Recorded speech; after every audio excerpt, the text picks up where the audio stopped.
Are you familiar with FBI Special Agents Kyle Seraphin? I'm familiar with the name. Is that yes? I'm familiar with the name. Familiar with the name. Familiar with the name. Let's bring in Kyle Seraphin. He's the FBI whistleblower who helped expose government censorship of our First Amendment rights. Now, we only have this memo because a recently suspended FBI agent called Kyle Seraphin brought it to the public, and we're grateful that he did. Kyle, thank you so much for joining us tonight. He's the host of something that strangely is called the Kyle Seraphin Show. Kyle Seraphin, I can't thank you enough for speaking out. I knew you guys were out there, and I knew it was just a matter of time, but you got a lot of guts putting your face and your name to this. You're doing a service on behalf of the American people, and from the bottom of my cracked and broken heart sometimes, thank you very much. Take a look behind the curtain with a real whistleblower and American patriot. Prepare to embrace the uncomfortable truth because this program has no time for comforting lies. Here is civil liberties enthusiast, Second Amendment defender, and recovering FBI agent Kyle Seraphin. Well, hello, my friends, and welcome to the Kyle Seraphin Show. Today is Tuesday. It is June the 18th. And who says you can't rush greatness? Just getting ready today, and what do we see? Man, everything failed. The monitors failed. The soundboard failed. The computer was flickering. All kinds of weird stuff coming in right under the wire, but we're still here on time, rolling live on rumble.com/Kyle Seraphin. I don't think it's anything nefarious.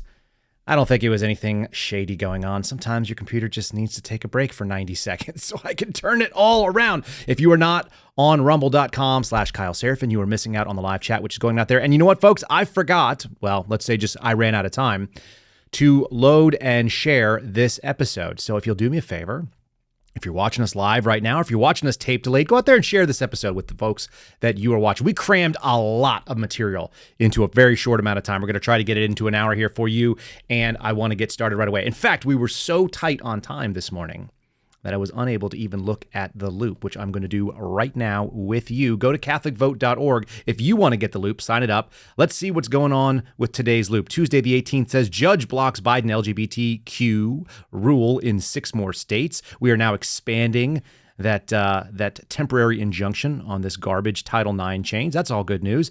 The Biden administration has had to unseal an indictment against the whistleblower doctor. That's our friend Atam Haim, who's up in Dallas or the Dallas area.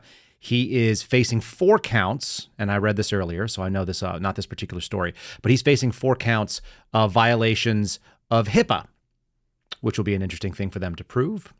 Many of you guys saw our interview with him. We'll have him back very soon. If you guys are not following catholicvote.org on social media, you're missing out, and we are going to be doing another Between the Lines this week. Make sure you are following my friends over there and giving them the attention they deserve. They're putting out a really good product, and they are supporting us, which is a big deal to me. They have made it so that even if everybody else leaves us, we will be able to continue doing the show, which is fantastic news, I think, for those of you who listen here.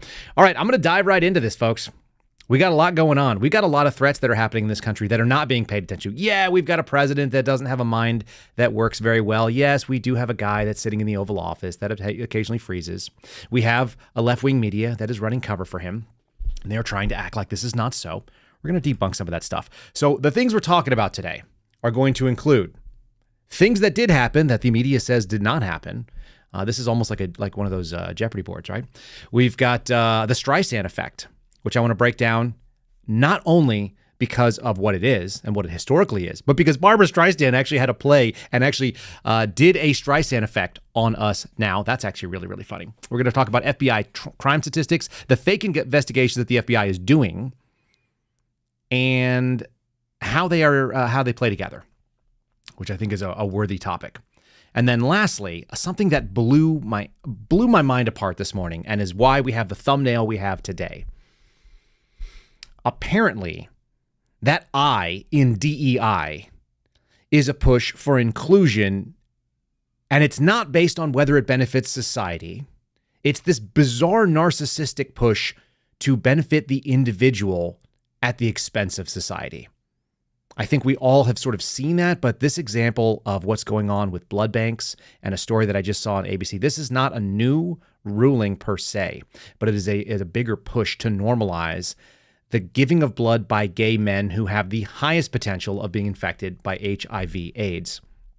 I'm going to tell you why that actually matters and how insane it is for a society to push these things. So anyway, we're going to get into a DEI, hence the name of today's episode, Why the I in DEI. It actually is all about I, me, the individual, at the cost of society. And I think that's a really big problem.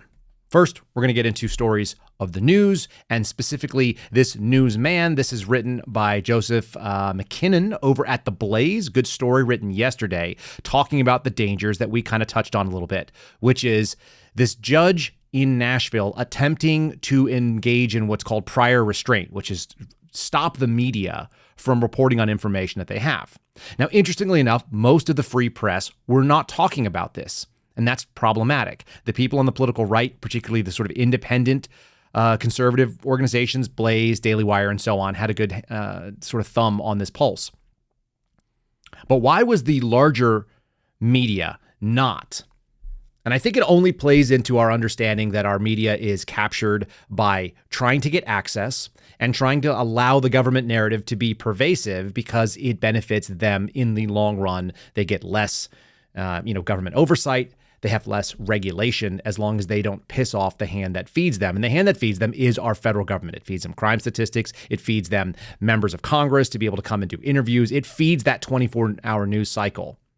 And so they are largely quiet on something that is actually pretty terrifying when it comes to what the implications are for the First Amendment. This story, as we talked about a little bit yesterday, involves the Metropolitan Nashville Police Department, the MNPD, and their concern about anybody having access to the so-called legacy tokens, those things we defined yesterday. So I just encourage you to go back and listen to yesterday's show if you want to know about legacy tokens and the FBI's weighing in heavily on the scale and trying to be the arbiter of what is appropriate for the public to consume. They have no right to that. I did a tweet yesterday that just said, how dare they? And somebody was like, oh yeah, how dare they? No, seriously, how dare our federal government try to decide what goes into your mind? This is part of a broader pattern where the federal law enforcement apparatus and the federal security apparatus thinks that they have a right to legislate and to regulate what goes into your eyeballs and what you hear with your ears. I don't know if any of you guys ever saw the cartoon show Archer, but they talk about earballs. I don't know why I always hear that, eyeballs and earballs. And if you haven't seen Archer, you should watch it. It's very sarcastic and fun. They're trying to regulate what goes into the gray matter, and the only way they can do that is what you consume in media. So what you hear and what you view.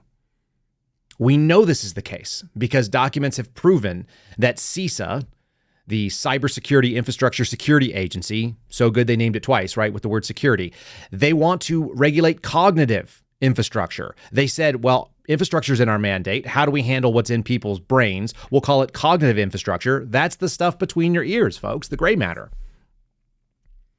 They want to do the nanny state so strongly that they're going to tell you what you can think by what you are able to actually view in order to make your decisions. And that's what this is all about here. And the FBI is getting in on that game as well. And apparently has been weighing in on this for a while, but specifically, they didn't like that it might infringe on their favored people, the LGBTQIA people. They're worried that they may not be included in certain communities. Again, that I in DEI. The FBI is trying to protect the feelings of someone who is dead that killed children, murdered them, and then you are not supposed to have your own feelings that you would otherwise have. What you're seeing in the graphic above on the actual screen right now are the faces of the adults and the children, 3 and 3, who were murdered by Audrey Hale because of this LGBTQ BS agenda being pushed down. This nonsensical theory that a female can become a male. There are real consequences to encouraging mental illness, and this is one of them. There are children that will never see adulthood. There are adults that will never be able to live the natural course of their life because they were taken too soon. And a judge coming in and trying to tell us as Americans what we can and can't think about this is antithetical to American civil liberties. And by the way, as we talked about yesterday, has already been ruled upon. I'm going to touch a little bit more about New York versus USA, the 1971 court case. I just grabbed a couple of snippets as an overview. I want you to understand that prior restraint, which is to say that the government should have a say on what the media can put out in the world, it is roundly rejected and has been case law for over 50 years. It actually goes back into the 1930s, the original cases. But this is a big problem if we are regressing in freedoms. Here's Daily Wire's coverage of what happened yesterday in the show cause hearing in Nashville. Steve Baker was there to cover it. This is, I think, a pretty good article. It was dated yesterday afternoon, and it's by someone called Leaf. Oh my God, I'm going to mess this one up. LeMahieu. Why must you have a French name, Leaf? It's like a Viking name and a French name. Anyway, the article is entitled "Veered Off a Very Dangerous Road. Judge Backs Off from Threat to Punish Journalist over the Covenant School reporting, specifically that trans manifesto." So the judge backed off. That's the good news right up front. I'm going to give it to you. The judge decided this was not a good thing. Now, this is not the picture that you're seeing on the screen. That's not the picture that Daily Wire chose. They chose a picture from the school, the Covenant School in Nashville. What I'm showing you is the judge. And why does that matter? Well, she's very pretty, is she not? She's got beautiful bouncy hair, except when she has straight hair. She's fit. She's got an Instagram account full of glamour photos of herself. That is a wild dress, by the way. If you are looking on our Rumble channel, if you missed it, go out there and look this woman up. Like I said, she's a real looker. But is she a good judge? Is she a good jurist sitting on a bench doing things that make sense? Or was she hired because she looks this way? She's a Democrat. She was elected, as they do there. So this is a partisan office. And the judge was trying to figure out whether or not the people that did a publication of information that they got from a source, as journalists have always done, she was trying to decide whether or not she could go after this journalist, this newspaper reporter, this newspaper editor, and throw him in jail. Because she didn't like that he circumvented what she was trying to decide, which was whether or not they should release this information, which the answer is always yes, they should release the information. Why would the government have a right to hide this from you, the people? The government has no vested interest in this. The person who was involved in the shooting is dead and no longer has any rights to privacy at all. The only people that are at play here is potentially the victims, but the problem is that the victims don't get a say in what's the public good. Didn't we do an entire insane year in 2020, locking down everybody for the public good? Things that were antithetical to all of our civil liberties. This is the opposite. Our civil liberty is that we should understand. You know, imagine if they didn't put out the manifesto of Ted Kaczynski, so you didn't understand why this guy was living in a cabin and sending those bombs. The crazy thing about learning from what Uncle Ted, which I always call him that because Ted Kaczynski is one of those wild creatures in American history. Uncle Ted had a lot of really good ideas, specifically about technology. I agree with the guy almost 100%. I disagree with the way he thought to solve the problem because he was nuts. He sent bombs to people. That doesn't make any sense. He didn't even send it to people that would be able to stop the technology. He was just sending bombs that he built in a cabin because he lost his mind. But the reason behind it is actually worth hearing. And it's like, how many people have we alienated? Geniuses like Ted Kaczynski. Now, do we think Audrey Hale was a genius? No, but we have to know what was going on here. Why did she act like this? How do we see those warning signs that exist out there in the world? Now, luckily, the judge backed off. And Daniel Horowitz, who was the lawyer representing this gentleman whose name was Michael Patrick Leahy, he's the executive who is in charge of, or the chief editor over at the Tennessee Star, which we quoted yesterday, said, I don't know how this evolved or why, but I'm glad the press isn't being threatened with jail time today. That's a welcome development. I don't want reporters going to jail for lawful reporting. He's keying in on lawful reporting because it's already settled case law. And that's why we're here today. He said, we seem to have veered off a very dangerous path, threatening reporters for lawful reporting. And that is 100% the case. But the idea that this is even being tolerated and not being attacked by the political left because they're okay with censorship as long as it goes along with their narrative, that is horrifying. That is not American. We're allowed to engage in both disinformation, misinformation, and malinformation. I guess not both, all of the above. And I want to again highlight what those things are, lest you not be using those terms correctly, because a lot of people do not use them properly. Again, misinformation, things that are wrong, but you do so on accident. You don't believe they're wrong when you share them. Then there's disinformation. Those are things that are inaccurate, and you know they are inaccurate, so you are spreading the lie for your purposes, or maybe somebody else's purposes, it turns out. And then the last is malinformation, things that are true but are inconvenient for somebody's narrative. In the case of what was going on, sharing the diary posts of this Audrey Hale, those are things called malinformation, I would say. They would fall into that category. So we might as well know what it is that people are saying. It doesn't mean that people on our side know those words or that even people on the other side know what those words are. They use them interchangeably, but they are not interchangeable. So let's be very specific. Malinformation is the goal of this program, and it turns out it's also the goal of what that reporting was for the Tennessee Star. They were trying to show that, yes, there was an anti-Christian bias. Yes, there was this illogical focus on children. And one of the things that I found very interesting, and I can't remember, but I think it might have been Steve Friend who kind of pointed me into this idea. The idea that children are a problem for the trans people, the mentally ill, because children don't have that social filter where they think, oh, I'm supposed to agree. I'm supposed to go along with this garbage. Children don't do that. They just go, Dad, why is that man wearing a dress and makeup? He looks silly. That man is wearing a woman's bathing suit. That woman has a man's haircut. That's weird. How do kids know? Because they know, because all adults know. There's this concept that Gavin DeBecker, he runs a very successful security operation, was actually protecting RFK Jr. for a while. And Gavin DeBecker talks about this thing called the gift of fear. The gift of fear is actually your intuition. It's this sort of microprocessing, billions of calculations going on every minute that your brain is doing to be able to keep you upright and to evaluate all the threats and how to make you get through a door. The intuition is that you don't have to calculate, how am I going to get through that door and not hit my shoulders on the wall? We fail as we get older, sure. But when you're dialed in, you have all these calculations that are going on without your knowledge. And some of those are evaluating threat, no threat situations in public, and when you meet strangers, and even when you meet people that you know and love. When you say something feels off about that person, someone you know or someone you don't, your brain is processing all kinds of tiny little things, little changes in their smell, pheromones, little changes in the way that their posture is set up, the way that they are analyzing you, the way that their eyes are looking at you. And you are doing these calculations, whether or not you can articulate what they are. Children do that too. They just don't have the filter. The old story is that dogs are supposed to be able to, sense evil and bad in people, but that's actually not accurate from what they can tell. Dogs have no, innate sense to know what people are or what they aren't. But what the dog can do is pick up on what the owner is seeing in that individual, that human being, because people are way better at evaluating human beings than dogs are. But the dog knows you and knows when you are out of sync with your normal behavior. In The Gift of Fear, Gavin DeBecker talks about this, that we like to attribute some sort of superpower to the dogs, when in fact the superpower is our own. And just like we instinctively know when we're being lied to, and then we have two choices. We can either go along and say, well, I must be incorrect. I must not be inclusive. I must not be properly civilized and socialized. So I'm going to adjust what I know to be true and what I've evaluated without asking myself. I've just come up with this idea. I'm going to go ahead and correct myself.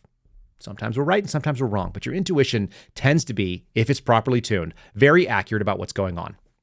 And that's when you know that these mainstream media stories are lying to us. I want to hit the facts of the case real quick of New York Times versus USA. This is that seminal case regarding whether or not you can print information you have if you get it lawfully or unlawfully, it turns out. As long as you didn't break the law to get it, you can publish it, is what the New York Times case says. Before we do that, how about a little bit of plug for my friends over at Patriot Coolers? My Patriot Cooler is downstairs right now. That's how much of a scramble we were in getting the show going. PatriotCoolers.com is the website. Promo code KYLE is how you get the discount. The discount is 10%.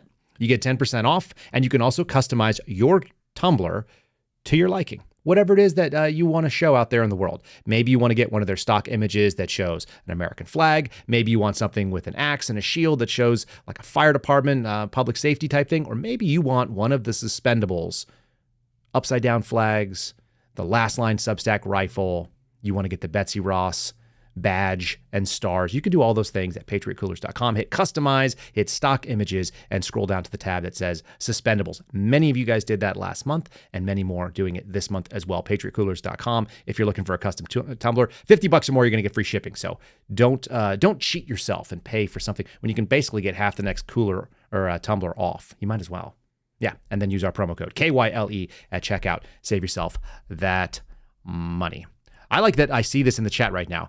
C. Parker, one, thanks for being a monthly subscriber here. And number two, I like that this is the first time that you're hearing that you can customize it. I'm not saying it well enough then, so we're going to do that. All right, let's do New York Times. This is the case. It comes from Oyez. If you guys are looking for a good way to get summaries of SCOTUS cases and even some of the other appeals courts, Oyez. oyez.org is a place where you can find a lot of these summaries. They do a decent job of it. I think they do it accurately. All right, so this happened in 1971. That's when it was finally argued in front of the Supreme Court. Obviously, predates that time. And facts of the case, this is as they describe them, so I'm just going to read it specifically from the website. It says it became known as the Pentagon Papers case. So lots of you were actually tagging me on social media saying you remember the Pentagon Papers case. It's more accurately known as New York Times v. USA. And it was the Nixon administration attempting to prevent New York Times, Washington Post from publishing material that they had that was coming from the Department of Defense study regarding U.S. activities in Vietnam. The president argued that prior restraint was necessary to protect national security interests. The court did not agree. The court said, unless there was a inevitable, direct, and immediate event imperiling American safety of forces. In other words, if they were publishing real-time information of troops in contact or units that would be able to be used by enemy forces, prior restraint was not justified. Our First Amendment, the siding we should generally go towards, is absolutism. Anything can be printed at any time, for any reason, regardless of the veracity. It does get to some very irresponsible reporting, but that's the nature of a dangerous freedom. I will always side on behalf of people who are using their First Amendment rights, even when they say things that I despise. Many of you who served in the military know this, those of you who served in law enforcement as well. The whole point of service to this country is that you are supposed to be able to go out there and say, I vehemently disagree with the things that you are saying, but I will defend your right to say it up to and including my life. That's what a soldier says. That's what an airman says. That's what a sailor says. I don't know what you call Coast Guards. What do you call Coasties? Somebody tell me in the chat what you call a Coast Guard service member. Are they Coasties? That's not what they call themselves. All right. But the fact of the matter is we should remain default position freedom, no matter what. And this is where the sort of gaslighting and why we need to be able to have independent printing, leakers, whistleblowers, take your pick of what you want to call it. They need to be able to be printed without fear of jailing some sort of malinformation distributor, because the government can't be trusted with holding on to the narrative. The government serves itself at this point. It no longer serves people. There's plenty of evidence of it. Good story, which we covered the other day. I think we actually covered at the end of last week, but coming out in Red State right now. This is Neil McCabe, who, full disclosure, I know Neil at least from doing Twitter Spaces, and he's friendly with our guy Mark Naughton, and they have an ongoing, personal relationship, buddies. He's a good guy from what I can tell. He's fair-minded, and we generally agree on most things. Exclusive, FBI whistleblower Steve Friend blasts DOJ's race war Bad Bunny concert shooting charges. So what's going on here? What's going on is the exact same thing that we continue to talk about here. I've referred to it as the playbook. It's the thing that Garrett and Steve and George and I have all agreed on, and actually even our producer emeritus, Phil. We talk about the playbook because it's a real thing, and it actually goes back far before our awareness of it. Guys like Trevor Aronson, who writes on the left and is pretty reasonable as far as I can tell. We don't agree on everything, but we agree on what the facts show. And the facts show that the FBI creates more terrorism than it can actually find. Why does it do that? Because it's really bad at doing its job, and it's actually way easier to create terrorism than it is to go find real terrorism. The plan looks as follows, and I've given this on dozens of podcasts, and I've done it here myself on my own. I will do it again. What you do is you find someone who is a low information, low IQ, potentially emotionally disturbed person. Steve Friends defines the same thing, by the way, in this article. You find that person who is vulnerable for whatever reason, financially, emotionally, physically sometimes. You take that person and you befriend them by an FBI source or an FBI online undercover or an FBI undercover agent. There are three ways we do it, what we call the CHS, the UCE, or the OCE. Those three categories of people will then exploit this vulnerable person and help them do the one thing that the FBI is able to make a profit on. What is the profit, you say? Well, first of all, they are going to get a terrorism stat. They're going to get a disruption stat. They're going to get arrest stats. They're going to get all these sensitive technique stats, and they're going to push those into gold stars, gold ratings in various different categories so that the senior executive in that field office is able to get a 5-figure bonus. These are usually between $30,000 and $50,000 from what we understand. They are paid, incentivized to generate these cases. Now, if they can find them organically, fantastic. They just can't because they don't exist that frequently. And the ones that do exist are under the radar to the point where the FBI doesn't find them or it's too hard. So they go and they find people like this guy. This guy is the picture you're seeing is Mark A. Perito is what it looks like his name is spelled or pronounced. He's carrying a rifle. This is one of the surveillance photos they took. This is very exciting stuff. When you get to find a subject who is armed in a terrorism case, I've done this myself. It is very exciting. The problem is this is an invented case. This is completely invented. They went out there and found this guy. They pitched him a race riot scheme. They went out there and said, we need to get gun charges. Did they charge him with terrorism? No, they did not charge him with terrorism. They charged him with 922 cases, which is what Steve Friend accurately points out in this piece and is reported accurately by Neil McCabe. The two of them are talking about something very specific. We can't really actually generate a domestic terrorism case, although we had one open, so we're able to claim certain statistical accomplishments under that case, and those are a bonus. But the actual case itself is a ho-hum, garden variety 922 gun case, saying that someone had a short-barreled rifle in their house and they sold guns to people that were probably and most likely should be known to the subject as an unauthorized purchaser of the weapon. But it does fuel that narrative of the race war. And this is why you have to have whistleblowers come forward. This is why you have to have a free press to be able to report this stuff and say, listen, I know you're inclined to believe that these things are happening, but they are not. And here are people from the inside that are willing to give us and risk it all, career, safety, potentially obstruction of justice charges. They are going to go out there and tell you that these things are garbage. They are made up. They are fanciful. And if you can't do that, then we live in a much more dangerous tyranny than we currently understand it to be. All right, I want to get into the Streisand Effect, which is very funny to me. I'm trying to figure out how we want to broach this, let's say. Let's start with the Streisand Effect. Here it is.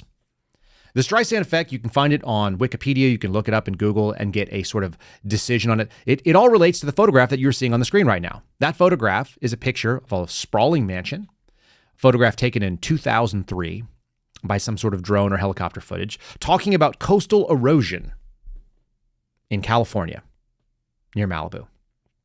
And that picture right there shows a sprawling, beautiful mansion with a large pool and a big roof and multiple chimneys, and that is Barbra Streisand's personal residence in Malibu. Now, when this picture was taken, no one knew about it. It didn't matter. It was totally irrelevant, and nobody knew that that photograph, that specific house, was in fact Barbra Streisand's house, even though it's probably on maps of the stars and things like that. Kind of didn't matter. But Barbra Streisand didn't want that photograph published with this climate study showing, or this coastal erosion study. And so she took umbrage at it, and she went out there and tried to get it removed. The problem is that you have no right to privacy, just like a satellite can fly over and take a picture of your home.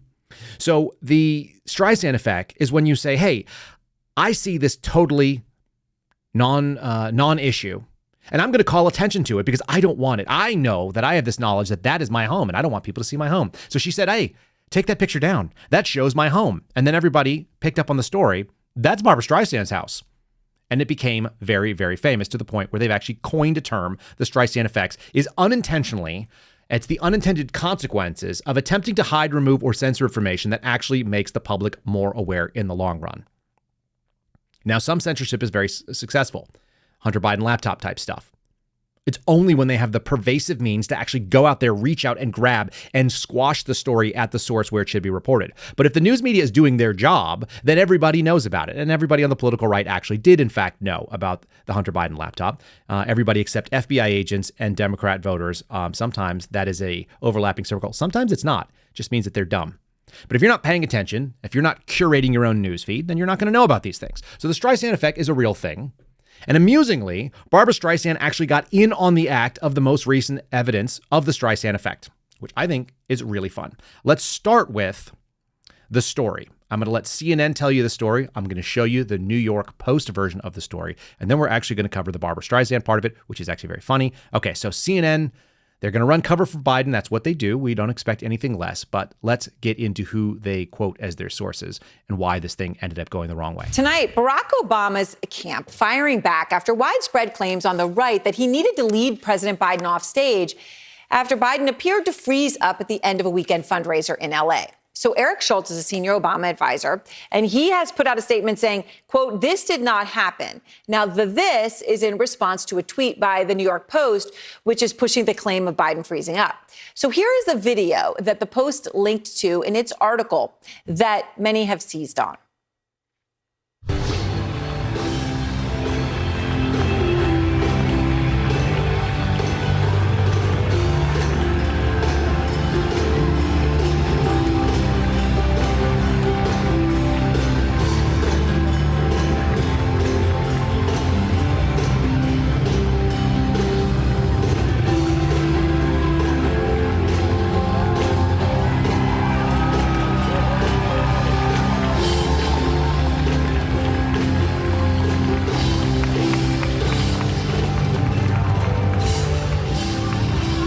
All right, now there are still questions about what exactly happened there, but that clip comes just days after the far right used selectively edited video to claim that Biden was wandering off like some dementia.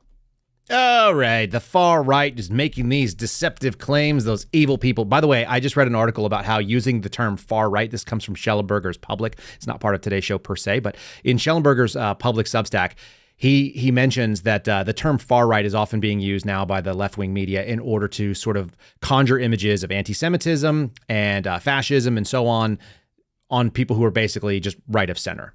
So that actually is a slur, and it's done on purpose. They are actually slanting their coverage in this case. Now, they go on to debunk the story of Joe Biden staring off into the confusing area. Look, it was a photo shoot, people, while he was standing there. The British press were making fun of it. We actually had a clip of a Brit that was teasing about how he's doddering about. What does he do? He turns around. He's looking at one thing in front of him where they're doing this rigging and they've got parachuters. And this is a photo shoot where it's like all the people that are national leaders. You've got the Italian prime minister. I think Macron was there as well. And they're watching these parachutists. And then he just sort of just gets distracted by like a shiny object. And he turns around and faces away from the camera and he looks ridiculous. That's not deceptively editing. That's a man who's just like on his own program. He's off in the sauce, as we would say. So we've got all kinds of evidence of this guy freezing. This is not the only one of it. And I actually have a really fun kind of mashup. The pushback that came from paid activists like Harry Sisson and this woman who comes from some like quote unquote independent media thing. They're all showing the same video all over social media that claims that he wasn't freezing on stage like you just saw. And I'll actually have a side-by-side of the freezing video and the video that they are using to quote-unquote debunk it. It's very good. But before we do that, let's just look once again. I know this is really hard to see because there's a weird guy, a man in a gold dress, but he freezes all the time. This is not news. These are not deceptively edited. The pushback on it is obviously ridiculous, but it is doing kind of a Streisand effect. I think it's highlighting how many of these instances there are. And I found a couple of them without very much work at all.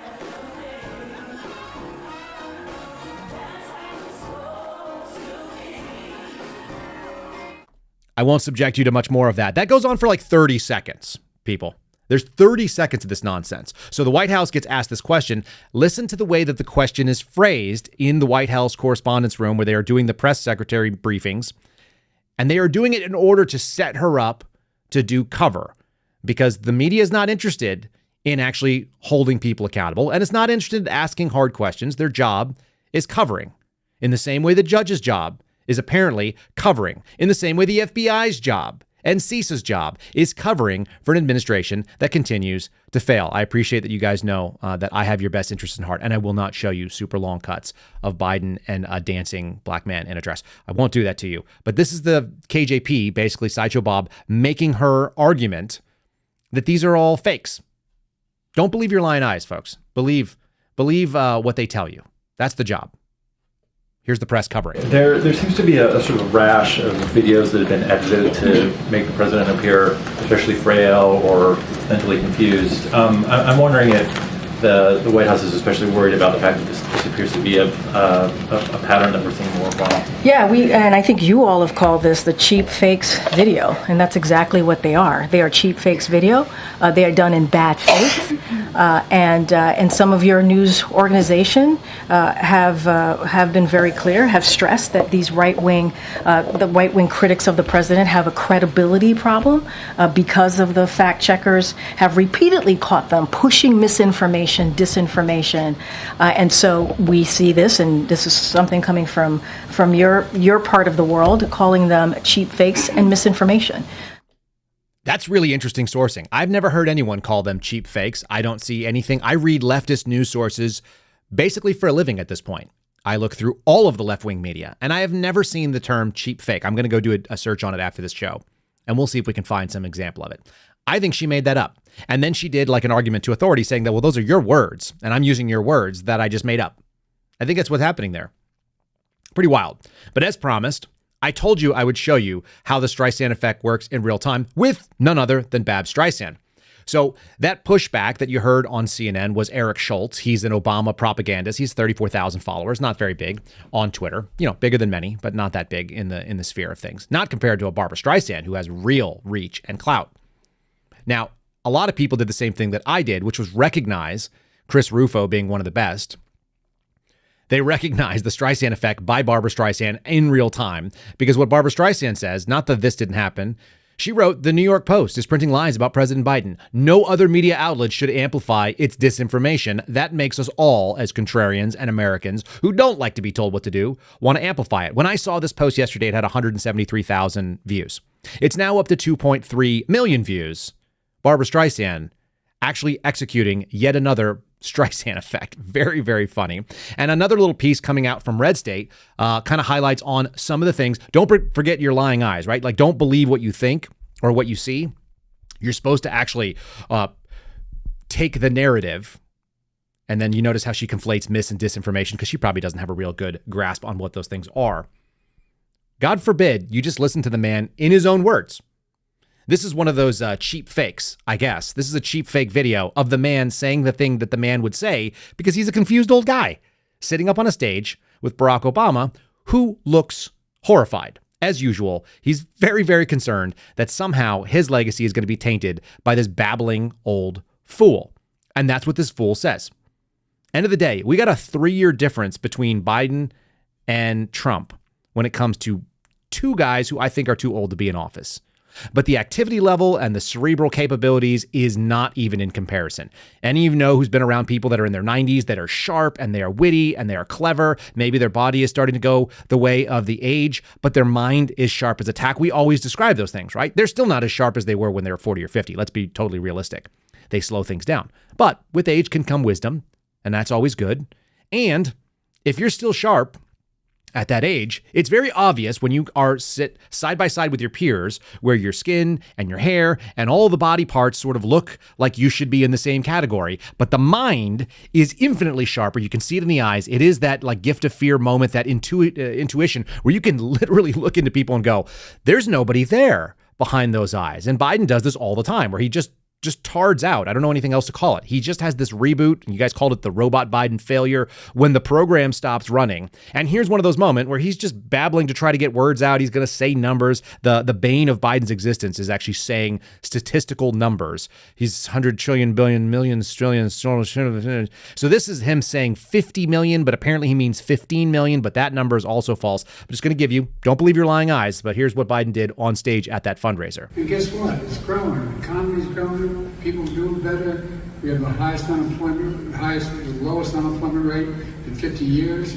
We have more people. We've had over 15 million people brand new hired into the workforce. You know, my son says we all have various short-term descriptions for your jobs, for what you accomplished. And he should say Joe Jobs.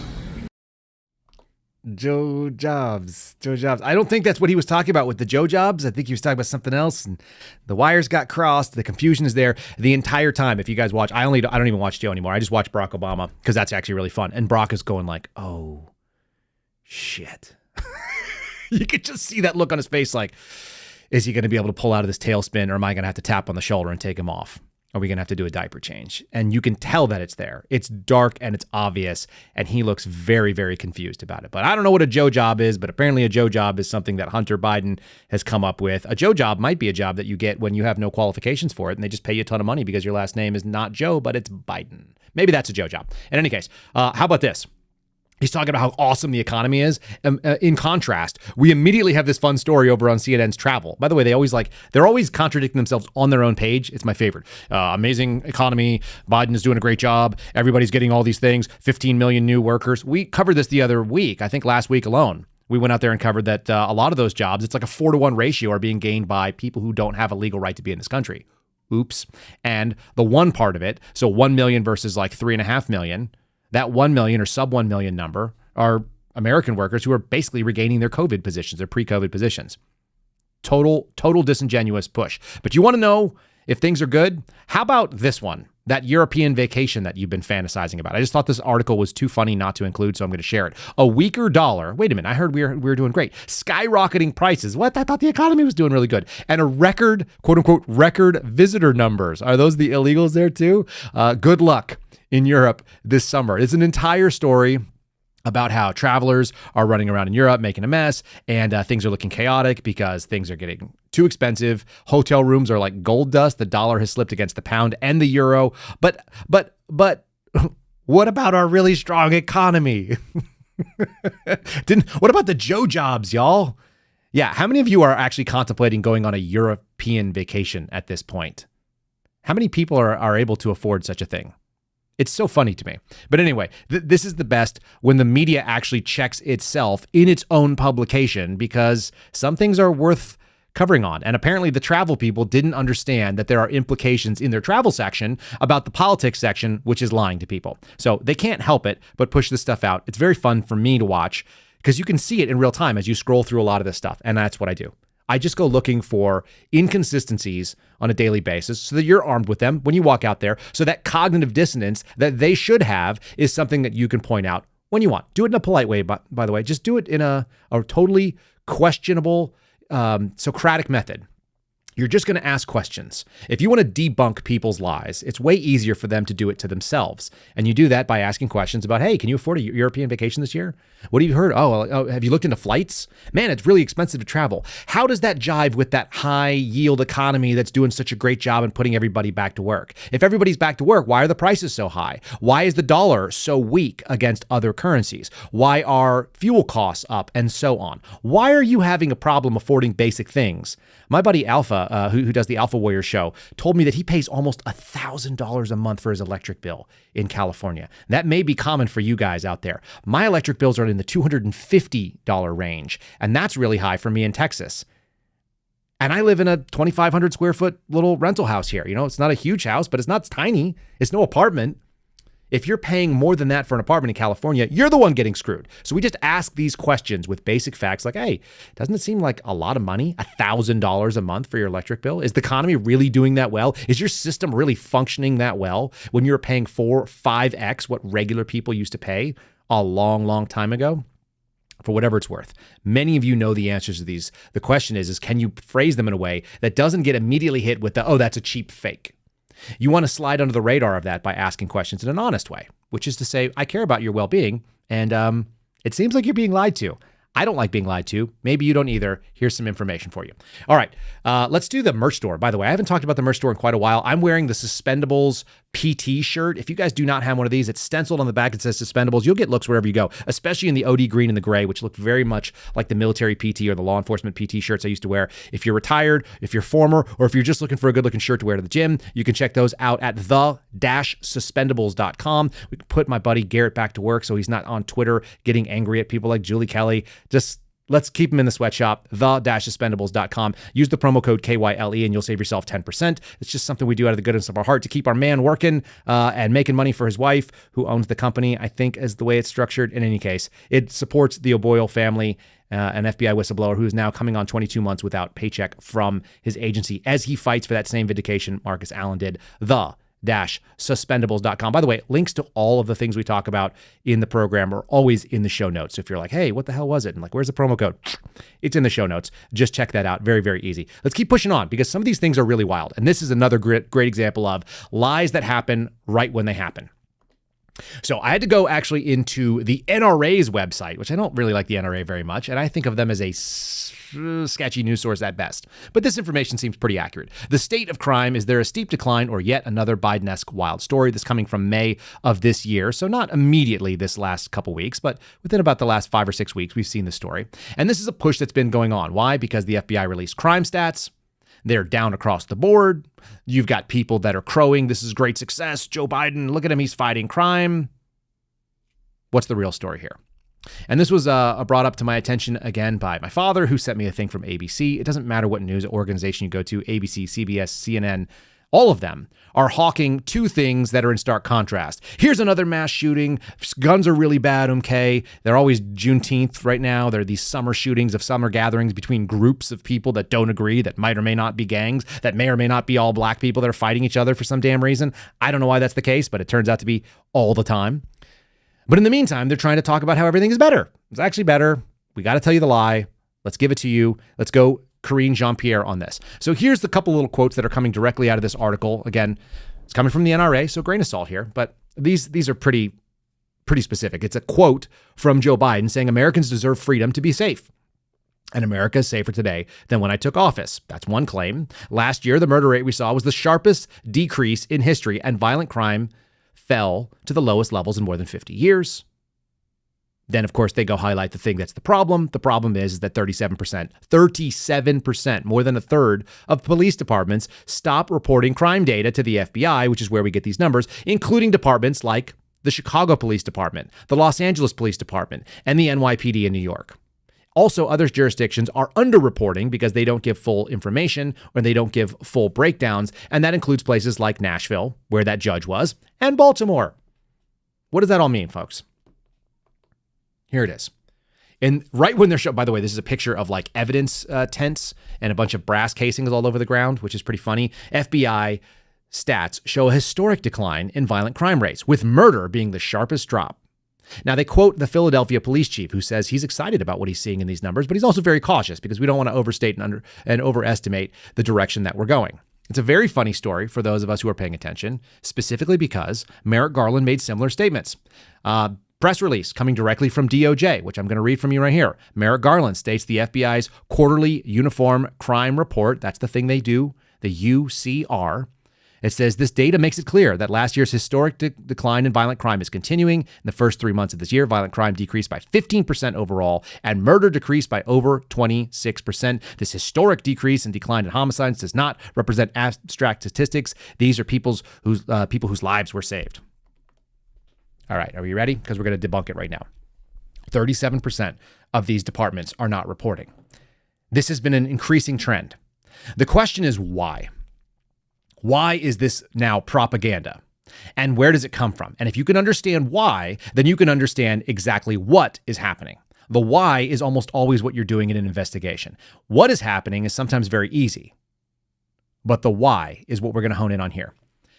Imagine for a moment, and you'll know this is true, that you're the mayor of, let's say, a big city like Los Angeles or New York or Chicago or Philadelphia. And you go out and make claims in your campaign speech. And your campaign speech is crime is down, murder is down, violent robberies and assaults are down, rapes are down. I'm doing an awesome job because my job as mayor is to make a safer and more prosperous city. Business is up, spending is up, profits are up, tax revenues are up, crime is down. You make that claim factually, you're doing a decent job, and you can get people from either side of the aisle to be like, you know what, things are pretty good. I'm into it. I'm for it. Now, here's the problem when you make those claims, and you're not being honest. Somebody's going to fact check you because the uniform crime reports coming from the FBI were reported by your police department. And that information was sent off to a federal government agency, which compiled it all into a big thing, broke it down by city, broke it down by state. And then as you're making these false claims about how great things are, somebody is able to quote a federal government agency like the FBI, which used to at least have credibility in a lot of people's eyes. And they go, hey, Mr. Mayor, sorry, the FBI's report from data coming out of your department shows that you're full of it. You're lying to us. You've been fact-checked in real time. Now you're a lying politician saying things that are not true. And there's at least at the very minimum conflicting evidence showing that you are not reporting things accurately compared to what is being reported to this federal government agency. Now, why would your police department want to report accurate things? Because they want money. The same way the FBI is looking to increase terrorism stats. They want money to be able to do all the projects they have. All people in the government, they're very interested in one thing. They're interested in growing their department. Growth equals success. Cutting down on the number of things you have and saying, hey, we did such a good job, we don't even need all your money anymore. That's not how government works. So your police departments are reverse incentivized. They should be trying to get it down. That's what the leadership wants. That's what your police chief and your mayor want. But the people that are actually growing the programs at the lieutenant and the captain level, they need to show that there's a real need for their programs. And so, look, there's a lot of crime out there, and we're finding it, and we're digging for it, and we're going to go out there and get it. So give us more money. So now you have this perverse sort of problem. So how do you fix that? What you do is you as a mayor, or you as a police chief who wants to keep your job, you just don't tell the mayor and you don't tell the FBI what's going on anymore. You just say, hey, look, we're not reporting to you. And the picture that is shown nationally is that crime is going down because you've now got 37% less reporting than when you got. Man, if we're only down 25% on murder and 37% of the cities are not reporting, that looks like an increase to me. I don't know how that math works. It's like well more than 10%. But you've got a big increase in homicides, most likely. And the biggest cities out there, like how much of the population are covered by the remaining, 63% that actually are reporting? How many people are being covered by that? Because those are departments that's not based on population. And huge swaths of the population live in Los Angeles and Chicago and New York. These are some of the biggest cities in America. Baltimore and Nashville, very high crime areas. So you're incentivized not to report it. And it also looks really good. So now you are doing the self-licking ice cream cone game. I want you to understand that why, because that why makes perfect sense to anybody that sees politics. It looks bad. It's bad for business. And then right after you report that crime is on the way down, then you get stories like this. This is coming from CNN, but everybody reported on it. Secret Service member robbed at gunpoint during Biden's LA trip for that fundraiser that we just showed you stuff from. So in this year alone, I have seen evidence that FBI agents have had their cars stolen in Washington, D.C., and now a member of the Secret Service. And you think, well, is it just some Secret Service employee? No, this was apparently an armed agent because the Secret Service agent fired at the person that was stealing their stuff. And the person still got away with a bag. No idea whether they hit them or not. That means no, by the way, because otherwise the story would be Secret Service agent shoots somebody in the middle of a robbery. They raised $30 million talking about fake crime stats and fake job statistics and fake security stats. Meanwhile, one of Biden's own security protective detail members from the United States Secret Service was robbed at gunpoint and got into a gunfight with somebody. Even if it was a one-sided gunfight, this was a gun versus a gun. That's a gunfight as far as I'm concerned. You draw a gun on me and I shoot you, that was a gunfight, even if the Secret Service agent won. What on earth is going on here? You can't make these statements that crime is down when the evidence, even if it's anecdotal, is popping up right in, yes, Los Angeles, one of those people that does not report crime statistics. Washington, D.C. is the other great example. A female FBI agent had her car stolen while she was just like looking at her phone. Somebody came up and took it. They got that one back, by the way. They don't get most cars back that happen in in Washington, D.C. when they get stolen. But they do if you work for the FBI, because that looks really, really bad. And meanwhile, how does this stuff keep happening? Well, as President Trump pointed out on True Social the other day, yet another person has been killed by an illegal immigrant that has no right to be in this country. Again, we talked about the job growth are happening for people that have no right to be in this country. So what do? Well, if you're a Democrat and you're Joe Biden and you're that administration, you double down on stupid. And you say that you're going to grant what they call amnesty, a plan for citizenship for people, 500,000 of them to be specific. What about the other 10 plus million that crept in here? That's all part of the long-term plan. In order to get this one, these are like dreamer types and spouses of people that can't otherwise get citizenship. So they're going to offer what they call expansive relief to hundreds of thousands of illegals. You know what those also mean? That relief, it equals voting population. If you're trying to move the vote by a small percentage, we're not talking about illegal immigrants here. We're talking about illegal aliens, people that are in criminal violation of law. But now they're going to be able to get green cards and work permits and shielded from deportation for now until they hit that 10-year mark, and then they're going to be able to get that citizenship. That's what this article is talking about over in the AP. They're telling you what they're going to do right up front. They have all these reasons that they should bring them in, and basically the reasons have nothing to do with what's good for our country. They have nothing about what's good for society. They have everything to do with what's good for the voting bloc that they are trying to do. And it goes down and they make it about the individual. Shouldn't we be more inclusive? Shouldn't we be more fair? Shouldn't we take care of this thing? These people that are here, because they're human beings. Is that really what this is all about? So this is why I found this article so interesting and why today's thumbnail is what it is.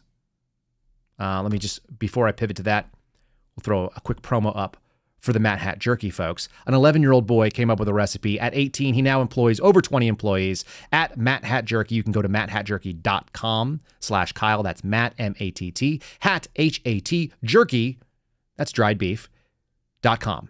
Kyle. Promo code Kyle will save you 20% on your first order. If you find what you like, set yourself up for a subscription. Many of you have already done this. Make it a regular thing. Make it for whatever time frame it is that you want to be able to have this. It's a high quality, high protein snack. It is not the same kind of chewy boot leather as I was talking to my daughters about the other day. She was like, what is an overcooked steak? And I was like, it's like eating a Doc Martin. And they don't know what a Doc Martin is. You don't want to eat Doc Martens. You want a tender piece of meat that actually is moist and it is very chewy, but also flavorful and easy to chew through. It's really good stuff. I'm telling you, they make the best product when it comes to the jerky market. And everybody who's tried it so far has agreed. Nobody has told me, hey, Kyle, you're way off on this jerky thing. I make better jerky. I've had better jerky. I can buy better jerky. I don't think you can. But let me know if you do, by all means. Check them out. Promo code Kyle, madhatjerky.com/Kyle. Look at this. Ready? The FDA changed a rule in 2015. They've been slowly pushing it further and making it more and more inclusive, the I in DEI, in order to allow gay and bisexual men to donate blood. Here is ABC carrying water for this story. And it says that they've been able to get more blood donations because of it, incrementally. Early data says maybe 10% of those people who were previously deferred are now coming back and donating blood. So what happens is if you show up and you do not qualify based on your medical history or your sexual activity, then you get into a list that is either restricted, which means you cannot donate blood forever, or it might be that you are put into a deferred category. And if you're in that deferred category, 10% of those people that have been deferred for 6 months or a year or whatever the wait period is will actually come back and donate blood. And my question is, who cares? Do you have any idea what we are risking by putting this sort of blood into the blood supply? It's really like a cost-benefit analysis. The problem with inclusion is there has to be a benefit both to the individual and also society. And I don't know what the benefit to society is for having gay men being able, who are sexually active and are the highest risk of HIV, what it looks like for them to be in the donating pool for blood. Can anyone tell me what that is? Please articulate it in a comment if you want. Send it to us either at kyleseraphin.com or you can do it on a comment to this video, wherever you're at. What on earth are we talking about here? I went and did some digging because I was very curious. Like, one of the things that you learn when you're a paramedic is the possibility of communicable diseases and what they call PPE, the protective equipment that you wear in order to sort of isolate yourself. They also call it BSI, bodily substance isolation. And you want to be able to keep that stuff from getting into your body. So there's all these protocols that happen. If you get bit by a homeless person who might have hepatitis, if you get stuck with a needle on accident by somebody who may be HIV positive, there's all these different things that we do, and there's all these prophylactics. But the numbers do not actually favor transmission in general. When it comes to sexual activity, it's incredibly low to be able to transmit things like HIV. It's crazy low. Like percentage, like small fractions of a percent. You'd be shocked.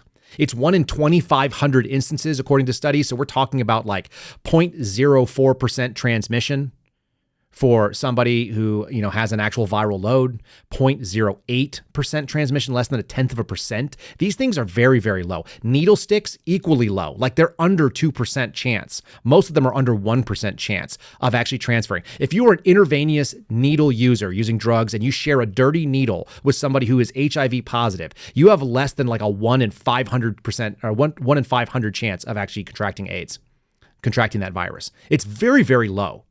Do you know what the odds are of contracting AIDS if you get a blood transfusion with dirty blood that has HIV in it? It's 92.5%, according to the study that I just read here. And this is like aggregate studies. You go from like less than 0.1% for sexual transmitted activities that's considered very dangerous, which can be mitigated by 70% less if you use protection, to 92% with a blood transfusion. Now, they've claimed like only 3,500 people have ever gotten AIDS from blood transfusion, and we're way better at filtering it. Really? What's the upside for society? Why do I need to make this guy who's on the screen, a guy named Jose Dominguez, I think is his name. Yeah, Jose Dominguez, a 50-year-old gay man who's married to another dude and is sitting there, and him and his husband now go and give blood. Why do I care as a person who goes in to the hospital and I'm looking like, oh, I might die, I need blood. Oh, by the way, thanks for killing me by adding a 92% likelihood of dangerous blood getting put in. You're going to have AIDS then. Can you keep it in check? Why should you have to? And then you're going to have to sue the hospital, and then your life will change forever. This only benefits people feeling and has nothing to do with what's beneficial for society. Già troppa frociaggine. You know the frociaggine is too high. This is garbage. It's shocking too. And then what is it all about? This entire article that I read was about how he feels good about himself. Who gives a shit? I'm serious. I don't understand. I was grinning from ear to ear because we were able to do this. I've never done it before, and I was just getting to do it with my husband, and we got to go give blood at a hospital. What is the upside? Like, go give blood and pour it on the ground. This is nonsensical. The danger that you're bringing, which is very low, is still a danger. And the risk of it is massively high should it actually get transmitted through. If you screw it up, the person's life will be forever screwed. Now, here's the problem with DEI agendas like this. There are a lot of things that are non-inclusive. I actually typed in inclusivity and social exclusion. There are tons of things that you're supposed to be excluded from. That's what we do. If you commit a crime around children, you may not ever want to do that again, but we don't trust you, so we keep you away from kids, and you can no longer be a teacher. You were excluded because you were a dirtbag at one point in time in your life, and maybe it's a chronic problem, and maybe it was a one-time accident. Too bad. The payoff for society is too low for your personal feelings. If you have a seizure disorder, you can't be a pilot. Do you know how exclusive we are about pilots, at least previously? You have to be flight fit. You have to go through a class 3 physical. I've done that 4 times. I did it when I was in the military. To be a flight crew member is an incredibly rigorous PT test. They do all kinds of stress analysis. They do blood markers. They are trying to make sure that you don't put a bunch of other people at risk. Exclusion is what we do when we want to do things for the greater good. DEI is the opposite of that. They are basically saying, screw the greater good. How about this stupid minority that wants to feel like they're part of it? And by the way, the story of this guy Dominguez, because they just talk about it, it's the only evidence they have of anybody that was being excluded. Like, how many gay dudes are like, hey, I want to have unlimited butt sex, but also if I have AIDS, I also want to be able to go and feel good about myself giving blood? None. That guy. One guy. And his story is that his mom used to wake him up in the middle of the night because she had a rare blood type, but he doesn't know what it was. And she used to get called to come in and donate to the hospital. And so she would wake up him and his brother and take him to the hospital, and they would give blood. And he was part of a community. And that community, of people that gave blood, he was excluded from it in 1997 when he came out as gay and then no longer could go give blood. 1, I don't care. Number 2, I'll take things that didn't happen for 500, Alex. Who's ever heard of this happening? You get called up by the blood bank because you have the rare blood type. Uncle Bosie's barbecue ribs said, I'm B positive. I am also B positive. So is my wife. You want to do something smart? Marry somebody, build your own blood bank with people around you. And as far as I can tell, there's a 75% chance, although I haven't tested them, that my kids are also B positive. So the Seraphin family is going to be handling our own blood donations. If you are somebody who has a rare blood type and you're the only person who can give, then great. Go do it. It's a choice. But I don't need gay people randomly, like some small fraction of the percentage. What is it, like 2 to 5% of the population? They have to be included, including the fact that they're sexually transmitting possibly, these diseases. Like, dude, what are we doing? We've given up on the greater good. We've gone into full retarded. And that is retarded. DEI, there's a reason why it also spells die. Yeah, because it's a killer. It's a killer to the societal values that we should have. Very, very, very simple. You want to be a person who donates blood, knock yourself out. You want to be a gay person, knock yourself out. You can't be both. The end. The end. Già troppa frociaggine. None of the frociaggine is appropriate. How about that? Can we handle this? I've got one more thing, just because you guys don't know that what you don't know. This is the side-by-side. I did promise this earlier, so I just wanted to show you. I actually put this together so you guys can see it. This is Joe Biden's thing. If you guys go out in the world and you need a copy of this video, it's actually in my timeline, so you can find it. This is a hand cam footage. And I'll actually maybe even put this, you can just clip the show if you want. This is side-by-side footage of what was using to debunk the Biden freeze. Watch the zoom out here. It's really awesome. Anyway, I wanted to at least show this because it's funny. And it shows the media is willing to be deceptive when they need to be. And they'll do it in a viral way. They're willing to lie to you. This is actually called disinformation on behalf of these clowns.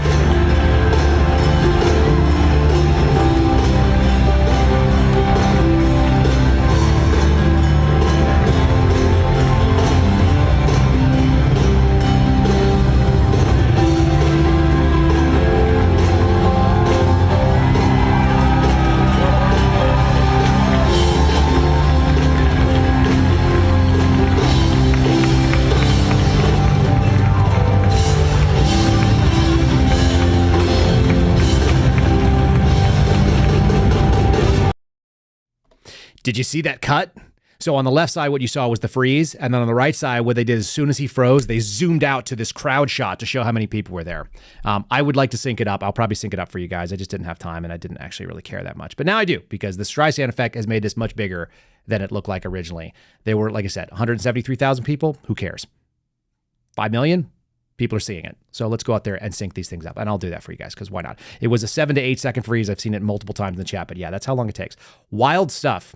Don't believe your lying eyes, or come here, join us at the Kyle Seraphin Show for the uncomfortable truths, because that's what we are all about. Do it over here on Rumble. Make sure you've hit the like button. Make sure, like I said, we didn't share this earlier before we went live, so share it live or share it taped.